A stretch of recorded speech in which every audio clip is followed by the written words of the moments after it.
Okay, let's try to remember where we are now. The context is. We don't have a letter pages. Yeah, we're up to 30, right? Let's do 30, then I'll hand out the rest of the new ones. You have 30 there? Okay, good. So Rambam took the position that everything that God does with respect to mankind is justice.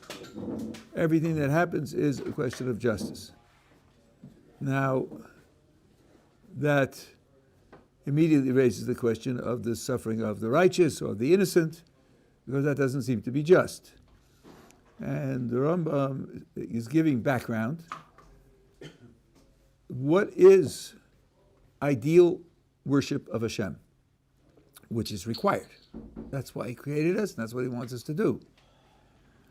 And his description over and over again is conscious focus and attachment to Hashem. Continuous consciousness. So, and that comes in two levels. There are times and conditions where you're wholly focused only on Hashem. And then there are times and conditions where you're doing other things as well, but that doesn't deprive you of your focus of Hashem. If you need an analogy, imagine making arrangements for your wedding. Buying, renting the hall and the flowers and the food and the costumes and everything else. A lot of practical effort and practical cogitation.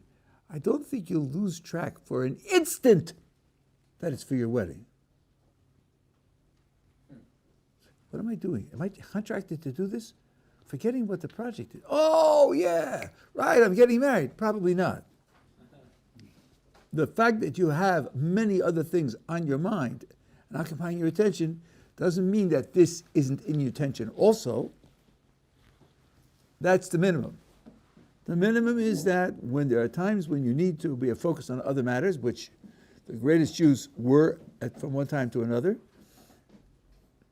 still, they never lost their mental attachment to HaKadosh Baruch Hu. If the mental attachment is lost entirely, that's a gigantic loss. That's a gigantic loss. Now, having said all of that, on page 30, let me change my glasses now. What I told you 3 days ago, the Rambam says,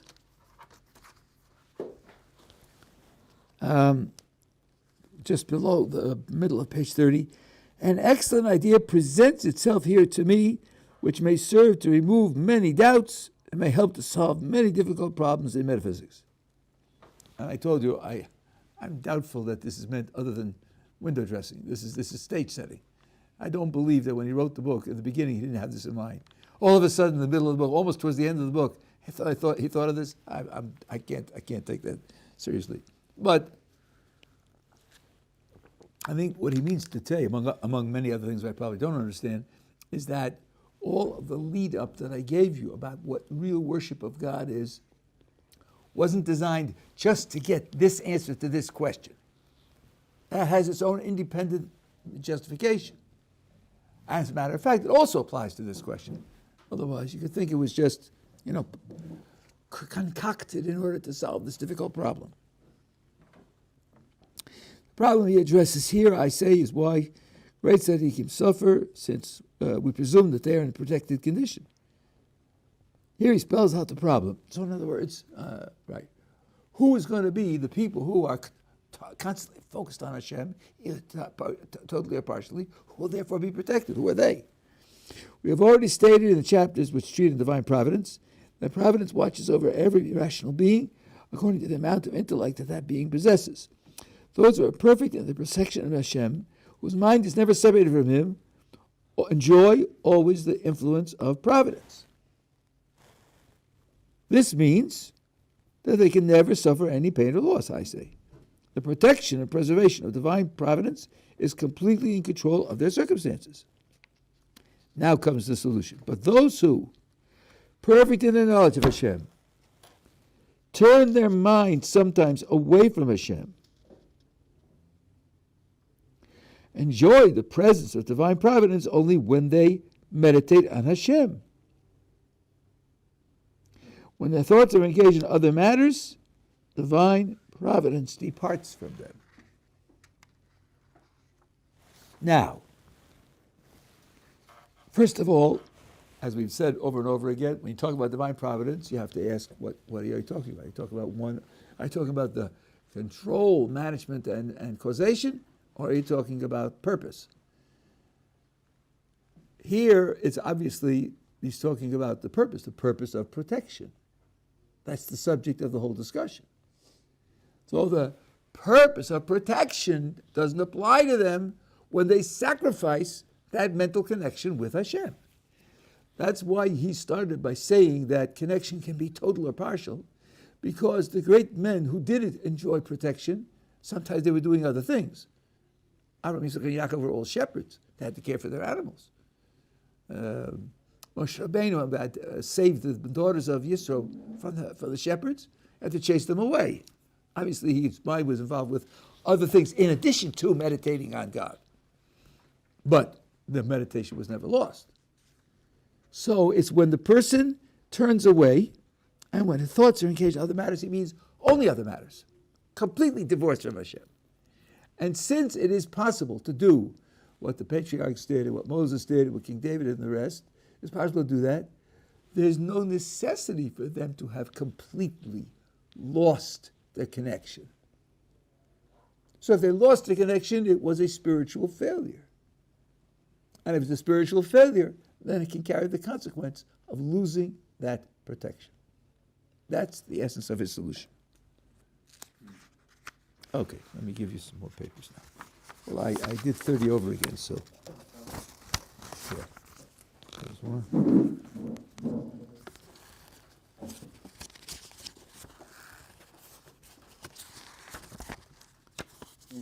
Yeah, okay, so you'll have 30 over here. There's another one. There's another one. There's another one.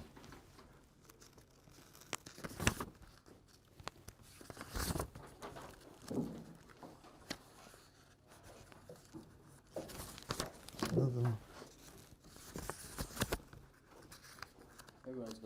Okay, good. Okay, so that's that. Okay, now. One question. So, if a person could bring that the source of his thoughts, even if they are being applied to practical manners, if the person keeps in mind that the providence is the source of his thoughts through things, then he would keep that debacus, right? That's kind of the... Like if he's doing something, but he keeps in mind that the source of those things that he's doing still, like, it's providence, that would be a way to keep the connection. Maybe, but that's not the... I mean, it's a possible 1% application, but it's not the gedank. The thought here is, you know what it would be, let's say you're davening. Just davening. So you're thinking about HaKadosh Baruch Hu, right? That's total focus. Nothing else is on your mind.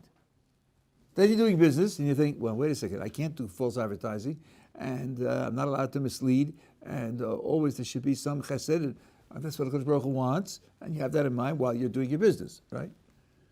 That's because you're thinking about the Creator, you're thinking about your responsibilities to the Creator, you're thinking about how He wants you to guide yourself under these conditions. The Torah tells you what to do. That's thinking about the Creator. While you're negotiating, while you're fixing your products, while you're writing the signs to advertise your product, you're thinking about HaKadosh Baruch Hu. That's the point we're talking about. We're talking about focusing on providence. Providence is a result of your focusing on Hashem. Now, providence is one of the things that God does. And you could possibly also be focused on Hashem by appreciating His providence. But that's not the idea. The idea is being focused. Focusing on providence could be one of 100 different ways that you could be focusing on Hashem. It's not the idea that we're being talked about here. Talking about here is the result that you're focusing on HaKadosh Baruch Hu. I don't know if I understood. Yeah, I'm following. Okay, yeah. Can you just maybe restate again or clarify, I guess, what you mean when you say they could only enjoy the divine providence only when they meditate on Hashem? So if you stop meditating on Hashem, would that mean that the divine providence goes away? That's right. Because if so, does that mean that you don't receive, let's say, protection from Hashem, or things will go in your favor, or there's, I'm not understanding. Well, we're going to get this in detail now. We're Okay. going to get this in some detail, but it means that we're answering a question, and the question was about absolute, perfect protection. Okay, so scold me if I'm misunderstanding something, but can we look at this as a kind of application of this idea to kind of understanding great books like the Book of Esther? So Esther? The Book of Esther? Yeah. And so, I mean, the people, the Mordecai and Esther, as the story is unraveling, are not aware of the kind of, fully aware of the role of divine providence, I think, until the end of the story, when they see this kind of miracle unfold. I mean, are they kind of intellect? Does it mean that, like, awareness of divine providence, that they're aware of the kind of role of Hashem and kind of architecting the kind of Who's they now? Esther and Mordecai. And There's, let's be careful now. They certainly are aware, but being aware and focusing on doesn't mean you have complete understanding. Right. Okay. You could misunderstand or have empty open questions. You have this with the tribes, where the sons of Jacob, when they go down to Egypt, and Joseph attacks them, and they say, "We're guilty. We're guilty because of what we did to Joseph, and that's why we're being attacked now." So they're definitely in thinking in terms of divine providence, and they think that they understand. When they come back from Egypt, they find the money in their sacks. And they'll listen, we did something that was bad, and we're being punished, but extra money we don't deserve. And I say, how did that happen? Why did that? What is Hashem doing to us? So they're aware of Hashem as the one who's running their lives, and one they think they understand, one they don't understand. But clearly, their minds are focused on Hashem to try to understand what's going on in their world. So they are focused. Yeah.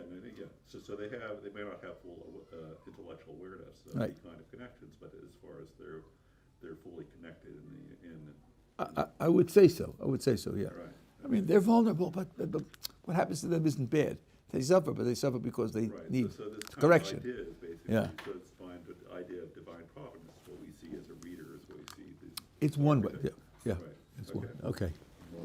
All right. So now he goes on. I'm at the top of 31. So here's the solution.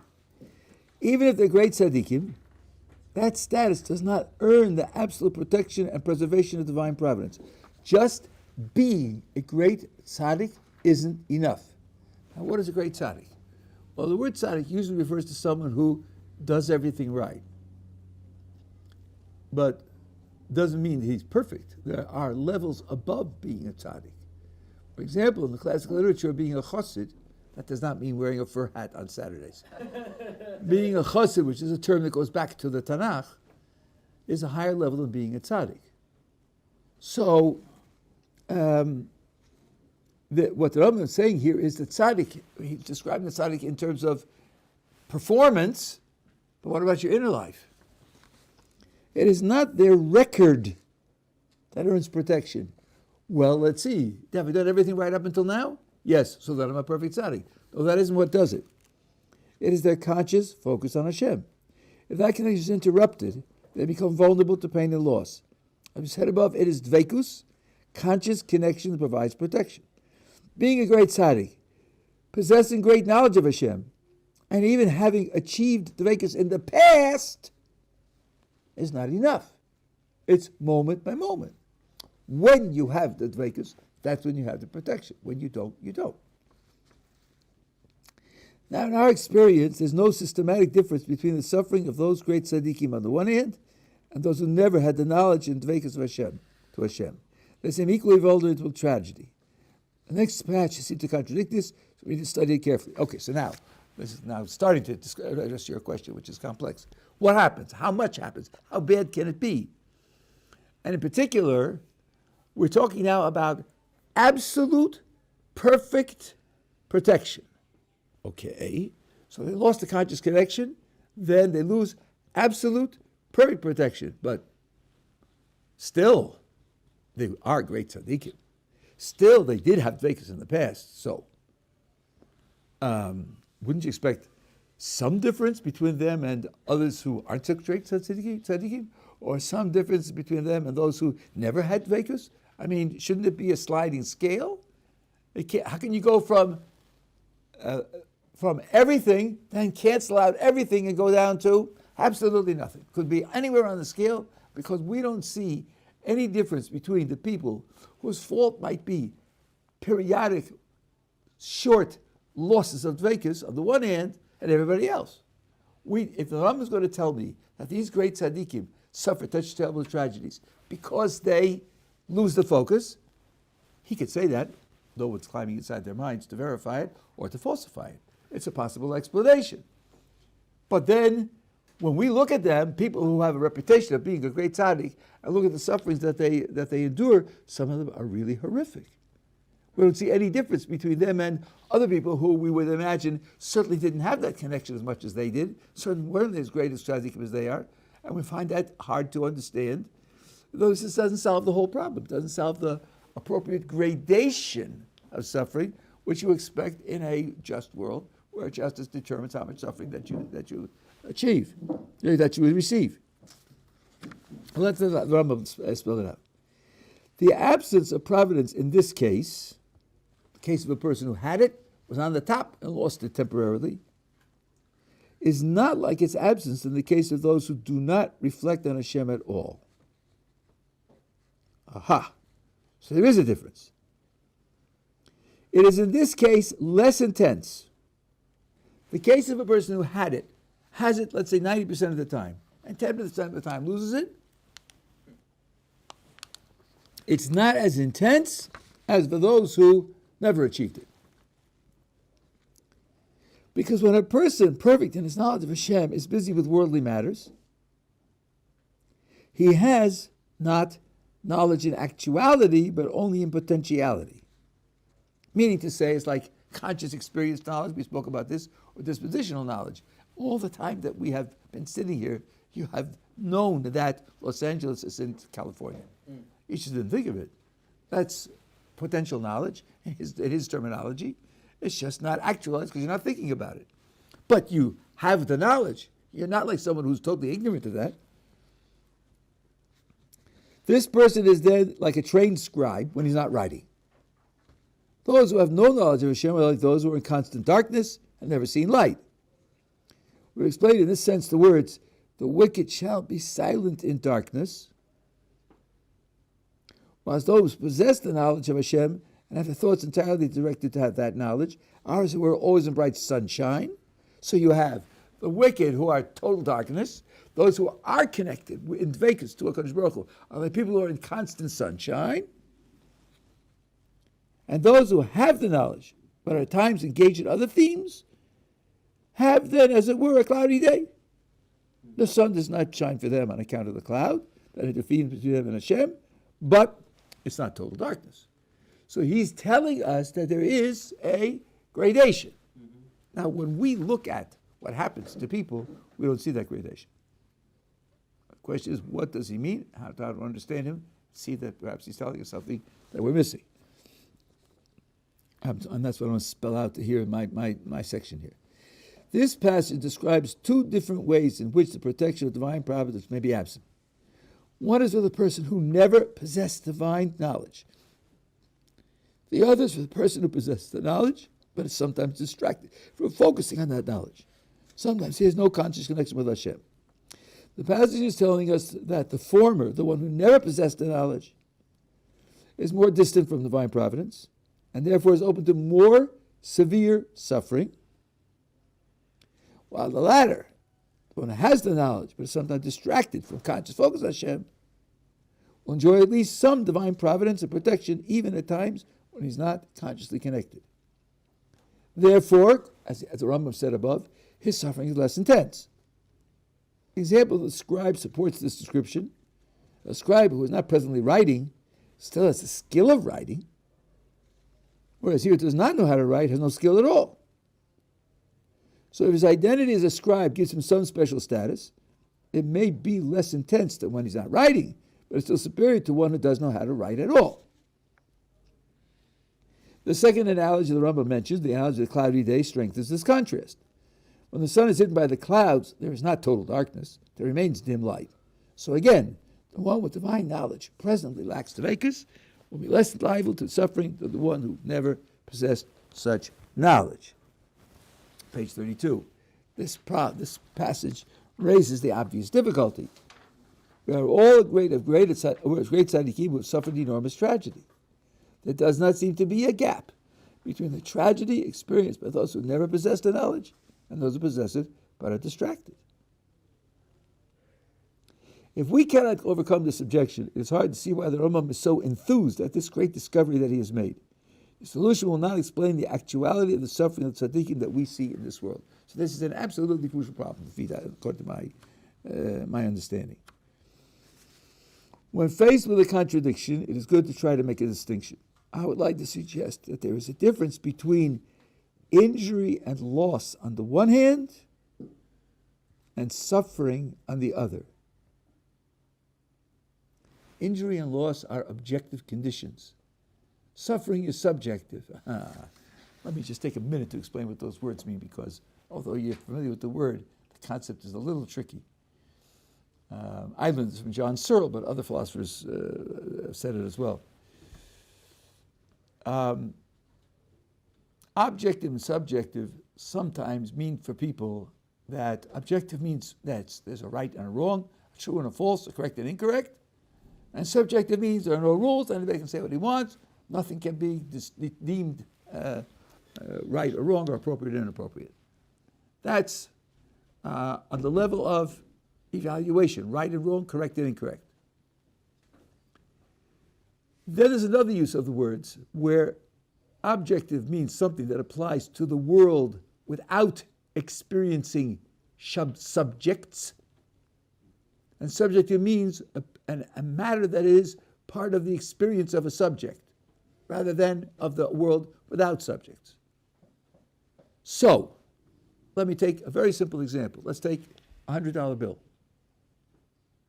This piece of paper, it's a square piece, it's a rectangular piece of paper. That's all it is. No, it's money. What makes it money? How does it become money? What gives it its status as money? The answer is a certain social convention. It's paper, it's rectangular, it's green, it weighs a certain amount, it has a certain tensile strength. That has nothing to do with society. It would have that if all people disappeared. But money? And the proof of it is, like if you've lived in this country, you've lived through it at least twice, where the currency changes. Yeah, where the old currency, and then there were the shekels, and then there were new shekels. So all the old papers of paper now are worthless. It's only the new pieces of paper that are worthwhile, because the social convention changed. So in that sense, money is subjective. It's subjective because it depends upon the subjectivity of people whose attitudes give it that status. But you take that rectangular piece of paper, its status of having money is real and true and correct. Someone who thinks that it doesn't, says, I don't feel that it does. I don't agree. He's just wrong. So that in terms of correct and incorrect, this piece of paper being money is absolutely objective. But it's the kind of fact that is built on people's subjectivity. Now, I'll give you another example where you see the difference. And I tell you about toothache. A toothache is a subjective experience. But I could be lying. Might be that I don't have a toothache. Which means when I say I have a toothache, what I'm saying is wrong. This is subjective. It's not subjective in the sense that there are no standards, there's no fact of the matter. There is a fact of the matter. It's just that it's a subjective fact. It's a fact about my subjectivity. It's a fact about my experience. So now when we talk about injury and loss on the one hand, those are objective. Suffering is subjective in the sense that it's a subjective experience. Two people who go through the same injury and loss may not at all have the same subjective experience. So we're looking at great tzaddikim and the kinds of injury and loss they go through.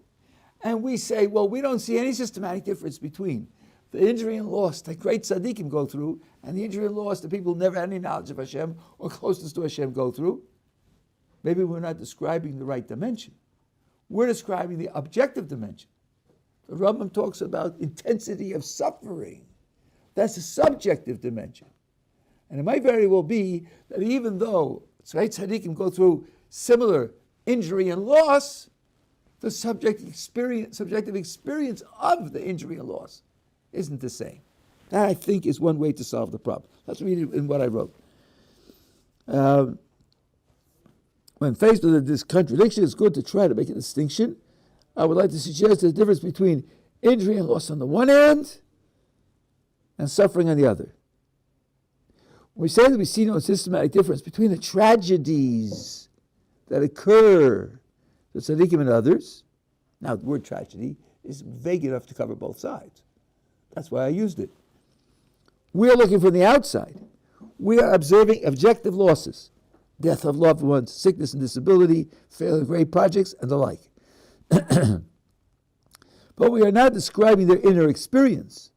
It may be that their experience is systematically different in the face of those tragedies from the experience of others who have never possessed the knowledge of Hashem and Dveikus. You know very well that in 1929, when you had the collapse of the stock market in the United States, the Great Depression, there were people who jumped off buildings because they lost their money. There were other people who didn't jump off buildings because they lost their money. They both lost their money. But for some it was absolutely devastating. They couldn't face life anymore. And for others it wasn't devastating in that way. Now you take Rabbi Akiva, who lost 24,000 Talmidim. 24,000 Talmidim. In a short period of time. If somebody can lose his business and lose his taste for life and want to exit this world, you lose 24,000 and you're believing, you're building Torah, you're building a generation of scholars, so on, and it all goes down the drain. How did he live through that? Because his subjective experience of it wasn't the same. Because the fact that he is a tzaddik, the fact that he knows Hashem, and the fact that he has achieved dveikus in Hashem puts him in a different position to experience those, how do I call it? I wanted the injury and loss. I think we expect those tzaddikim who undergo such tragedy to face them with more trust in Hashem and spiritual equanimity than other people. Indeed, we have records of tzaddikim who went through the Holocaust and maintained their belief and trust in Hashem to the extent that they consistently strengthened others and rebuilt their communities after the war. So the fact that equally great objective tragedies occur to tzaddikim does not mean that they are subject to equally great suffering. And the Rambam is talking about suffering. And this shows what the Rambam has accomplished. He has explained the vulnerability of tzaddikim to great tragedies, despite the great knowledge of Hashem and their occasional dveikus, when we would have expected the superior position to protect them absolutely against tragedy. No, he explained where the tragedy comes from, but he also says that they haven't lost their superiority in terms of their position, because that will reflect in the extent of the inner suffering that they will undergo. Yeah. To phrase this question properly, but is it that when it comes to certain, let's say, tragedies or certain of those kinds, is it rather that these individuals, is it they're being almost, how do I phrase it, punished, almost as it's deliberate, is it specifically deliberate? Or it's more like unintentional. I think of an example as someone goes into a pit of snakes and the snakes attack them. Is it that Hashem is making it that the snakes attack them, or he's just not offering protection? Maybe that's the proper way to phrase it. Okay, so now what we have said up until now implies the answer to this, right? Because he says that every suffering is a matter of a punishment for a failure, and every pleasure is a reward for doing a mitzvah. So it can't be that he's simply abandoning them. But, as I have said before, it could be that he has laws of nature in this is what Rabbi Meisman suggested to me, and they have laws of nature that are operating, And the things happen to people because of nature, God keeping score. And, if the lightning strikes my car, and so forth and so on, well, he has 52 units left of suffering. This is going to cause 20, fine, let the lightning strike his car. But when it gets to 51, the next one's going to be cause 3, and he's not going to let it happen. So the question is not, is he intervening and actively making it happen? The question is whether he is monitoring and deciding that this is appropriate to happen. And I don't care about the causation. The question I have based on what you're saying with this, it seems to be if he loses his connection, that he's still prone to these things. But if he could only take so much suffering, when we view it in the sense of justice, he's only deserving of so much. There seems to be, maybe I'm having trouble reconciling these two positions. It seems to be, at least I see a conflict, but maybe I could be doing it wrong here. I know, once you take into account what I said about the difference between injury and loss on the one hand and suffering on the other hand. Oh, so you're saying injury and loss should be counted towards suffering. That's right. Got it. That's right. Now, I must tell you that this, I mentioned this briefly before, but we're talking about the suffering of the righteous. The paradigm case is the book of Job. And the Rambam has 2 chapters on the book of Job. And we're going to study them in detail. So this is a lead up to what he says there. What he says there is going to give this in a more complete and more radical fashion. I'm just letting you know that's coming. So the Rambam continues. Hence it appears to me that it is only in times of such neglect that some of the ordinary evils befall a prophet or a perfect pious man, and the intensity of the evil is proportional to the duration of those moments or to the character of the things that thus occupy their mind. Now, first of all, notice he says it appears to me. This is the Rambam all the way through. He's not doctrinaire. He's not stuck on his opinion. He's telling you, he's speculated this. He's telling you this is how it appears to him. Now, he says it's proportional to two aspects. Number one, how long the person is distracted from any mental connection with the Kodesh Baruch Hu. And the second thing is, what did he sacrifice the mental connection for? He shouldn't have sacrificed it altogether. He should have been able to have a 2-track mind and focus on Hashem together with this extra thing. But if he became totally distracted in order to save the life of his son, it's one thing. And if it's in order to make a big killing in the stock market, it's another thing. And if it's in order to relax in the sun in the Bahamas, it's another thing. All of them will be taken into account in determining how vulnerable he should be to being injured. So there is at least a sliding scale of the tragedy and the pain that the tzaddik may suffer when he loses the conscious attachment. It depends upon the length of the loss and the degradation of the new focus. This factor, of course, does not apply to someone who never had the knowledge. He's at the other end of the spectrum. Such being the case, says the Rambam, the great difficulties removed that led philosophers to assert that providence does not extend to every individual, and that man is like any other being in this respect. The argument based on the fact that the good and pious men are afflicted with great evils. Thus explain this difficult question even according to the philosopher's own principle of divine providence.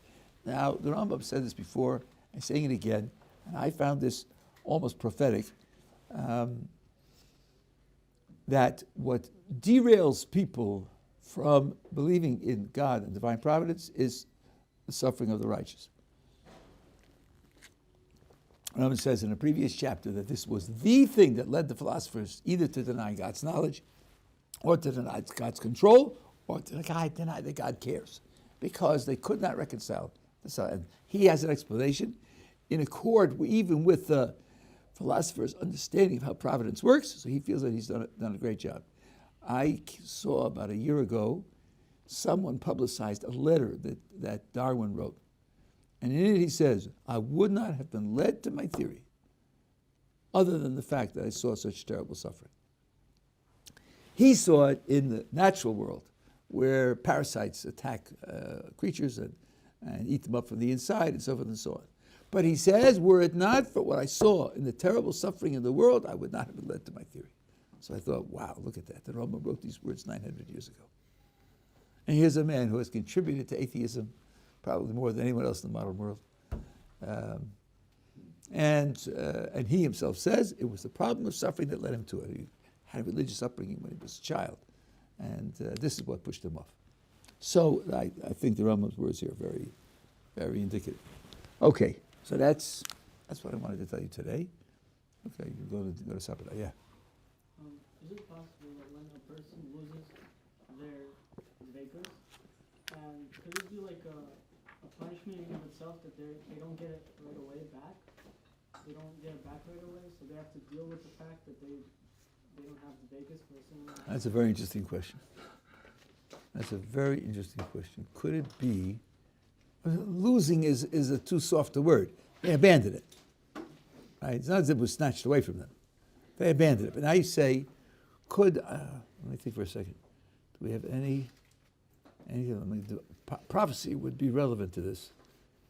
How you, if a person, let me put it this way. It's certainly possible. It's not forbidden by anything that I know. I don't know that I don't remember him saying it, but it's certainly not forbidden. It's a reasonable thing to think. If you don't appreciate how great something is, not only will you be subject to losing protection when you abandon it, but the achievement of it again, well, it might depend upon conditions. You know, one of the blessings we say in the Shemona Esrei is asking God for forgiveness. And the end of that blessing is Chanun Hamarbe Lisloach. Marbe means does a lot. He forgives a lot. One of the commentators says he forgives the same transgression over and over and over again. A person does something and he does tshuva and he does it again, does tshuva. That happens to people. And the tshuva is genuine, just not long lasting. And you say, okay, 6 is enough! No. You do tshuva, go to Baruch Hu. So now, would I say that he makes it harder to do tshuva? I have no record of that. So there would be a place where you would expect it, and I have no reason to think that that's true over there. Could this be different? Yeah, it could be different. I don't know. This is a very specialized case. Yeah. So when we say we separate the objective event that may cause suffering and the suffering experience due to the subjective suffering due to it, do we then understand that the objective event is the result of your failures, or the subjective amount of suffering is the result of your failures? Well, both. I mean, the Kodesh Baruch Hu knows what the effect will be. So he brings about the event in order to bring about the suffering. But the question is whether there's a sliding scale. The question is whether the sliding scale, whether people who had the knowledge and who had the dveikus are less subject to the severity of the outcome. And if the severity of the outcome is the suffering, which is a subjective reality. So perhaps a greater objective event needs to happen for them to suffer. Again, the Rambam says that there's a gradation of suffering. We look at the world and we don't see a gradation of tragedy. So it looks like a problem. I'm suggesting that the difference between the objective description of the tragedy on the one hand versus the subjective experience of the tragedy on the other hand. Right? You know, no serious sports, even amateur sports, is played without pain. But you take a person sitting in his armchair and apply that amount of pain to him, and he'll be in agony. When you're playing sports, you expect the pain, and your mind functions as something else, and it doesn't have the same effect on you. Your mental set can determine what the experience will be. Psychologists call this framing. When you frame something in a different way, you experience it in a different way. Right? So I think the frame here of the tzaddik will be different, and that being the case, he'll experience it in a different way. Yeah. I said before that the only purpose for somebody to tzaddik, the perfect tzaddik, to experience pain is so other people would learn from that. To experience a trial, so other people would learn from how you're reacting, right?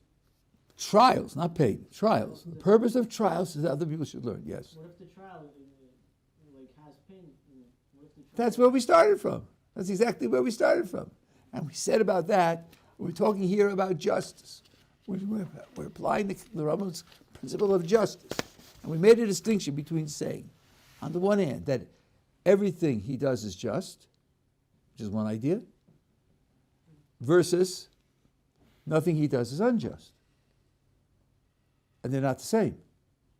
Because there may be some things which aren't just because justice doesn't apply, and not unjust either. So if all you require is that nothing unjust should happen, you have a wider scope of choice. And I said that something which is an investment in a future good, that something is appropriate, not because of justice, but certainly not unjust. You wouldn't want somebody to hold back on the grounds that justice doesn't apply, so I can't do it, can't give you a gift. Why would you want that? And suppose the pain itself is an investment in a future good, so then it doesn't have to be just. It's just that not be unjust. That's how we explain the pain of suffering, of trials. That's the explanation I gave. Okay, you're going to